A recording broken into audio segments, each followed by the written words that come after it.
ვიზა ლიბერალიზაციის პოლიტიკის გადახედვა, სანქციები და დეზინფორმაციასთან ბრძოლა. ეს ის საკითხებია, რომელსაც საქართველოსთან დაკავშირებით ხვალ ბრიუსელში განიხილავენ.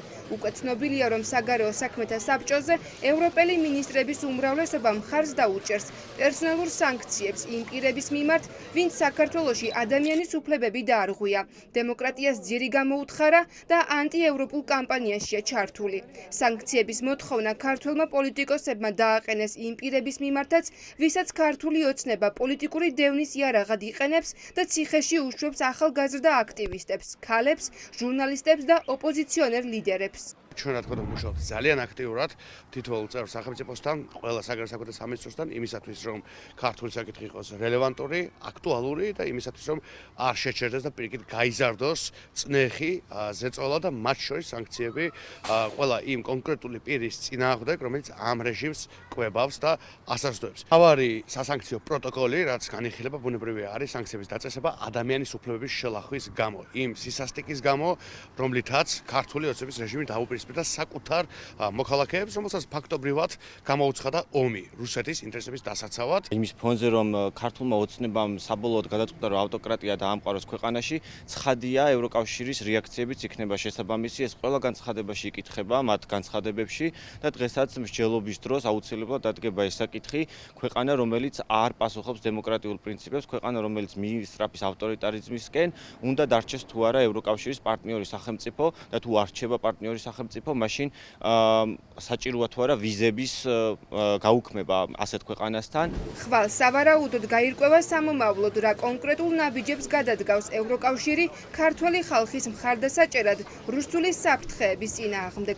პოლიტიკოსების ინფორმაციით ბრიუსელში ხვალ დეტალურად ისაუბრებენ კონკრეტულ შემთხვევებზე, დაკავებული ჟურნალისტის მზია ამაღლობელის, აქტივისტების და პოლიტიკოსების საქმეებზე, ასევე რეპრესიულ კანონებზე, რომლითაც ოცნება სამოქალაქო საზოგადოებას და თავისუფალ მედიას გაქრობას უპირებს.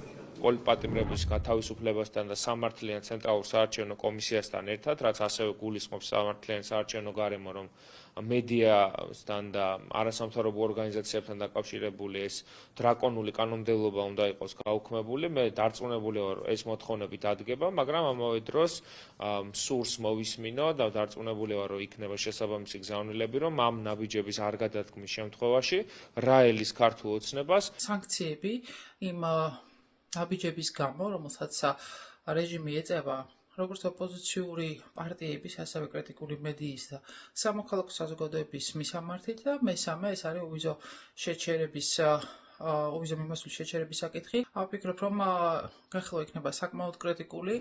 ევროკავშირის მიერ პერსონალური სანქციების დაწესებას წევრი ქვეყნების სრული თანხმობა სჭირდება.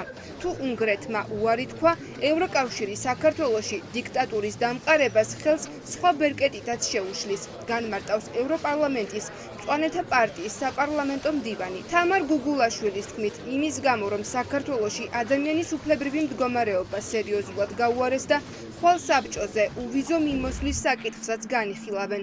ამას კი ყველა ქვეყნის თანხმობა არ სჭირდება.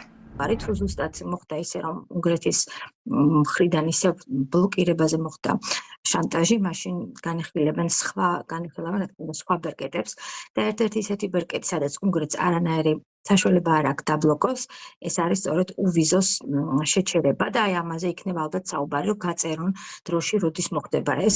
ევროკავშირისთვის ნათელია, რომ ის, რაც საქართველოში ხდება, რუსული ჰიბრიდული საინფორმაციო ომის ნაწილია. ამიტომ ევროკავშირის წევრი სახელმწიფოების საგარეო მინისტრები ხვალ საბჭოზე განიხილავენ, როგორ ცდილობს ქართული ოცნება ევროკავშირის დემონიზებას რუსული დეზინფორმაციული კამპანიით. ეს მოლოდინი აქვთ ექსპერტებს. განიხილება რა შეიძლება გააკეთოს ევროკავშირმა იმისთვის, რომ საქართველო დაბრუნდეს ევროპულ გზაზე და ის ანტიდემოკრატიული, ანტიდასავლური კანონები, რომელიც იყო მიღებული, იყოს გაუქმებული და ყველა პოლიტპატიმარი, რა თქმა უნდა, განთავისუფლდეს. ეს არის სანქციების მექანიზმი, რომელიც მათ შეუძლიათ თავის მოკავშირე სახელმწიფოების მაღალჩინოსნების მიმართ გამოიყენონ, თუ ისინი აღარ ადგენენ იმ გზას, რომელსაც ითვალისწინებს ევროპასთან მეგობრობა და საერთო ენაზე კომუნიკაცია. ამ შემთხვევაში პირდაპირ იგულისხმებიან ის მაღალჩინოსნები, რომლებიც უშუალოდ მონაწილეობდნენ საქართველოში ადამიანის უფლებების დარღვევაში. თუ ქართული ოცნება ანტიდასავლურ პოლიტიკას გააგრძელებს, ექსპერტებს აქვთ მოლოდინი, რომ შემოდგომისთვის ევროკავშირის წევრი ქვეყნები ივანიშვილის გუნდისთვის მძიმე გადაწყვეტილებებს მიიღებენ და ევროპულ ქვეყნებში მოგზაურობას ქართული ოცნების ლიდერები დაემშვიდობებიან.